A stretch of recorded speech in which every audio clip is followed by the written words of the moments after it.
జనసేన 12వ ఆవిర్భావ సభకు సర్వం సిద్ధమైంది. అధికారంలో భాగస్వామ్యం అయిన తర్వాత తొలి ఆవిర్భావ దినోత్సవం కావడంతో పండగ వాతావరణంలో చేయడానికి ఏర్పాట్లు చేస్తోంది. శాసనసభ్యులు, ఎంపీలు, పార్టీ ముఖ్య నేతలంతా ఇవాల్టి సభను సక్సెస్ చేయడంలో బిజీగా ఉన్నారు. పవన్ని గెలిపించిన పిఠాపురం నియోజకవర్గంలో జయకేతనం సభ గ్రాండ్ సక్సెస్ చేయనున్నారు. 2014 ఎన్నికలకు ముందు జనసేన పార్టీ ఆవిర్భవించింది.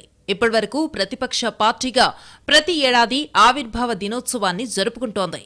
ఈసారి మాత్రం అధికారంలో భాగస్వామ్యమైన తరువాత జరుగుతున్న తొలి సభ కావడంతో జనసేన అధినాయకత్వం ప్రతిష్టాత్మకంగా తీసుకుంది. గతంలో ఎన్నడూ లేని విధంగా చేయడానికి ప్లాన్ చేసింది. దానికి అనుగుణంగా ప్రోగ్రామింగ్ కమిటీ, ఆహ్వాన కమిటీ, డెకరేషన్ కమిటీ ఇలా రకరకాలుగా అందరినీ భాగస్వామ్యం చేసింది. 2 తెలుగు రాష్ట్రాల నుంచి భారీగా జన సైనికులు వచ్చే అవకాశం ఉంది. పిఠాపురం నియోజకవర్గం చిత్రాడలో 50 ఎకరాల విస్తీర్ణంలో ఏర్పాట్లు చేస్తున్నారు.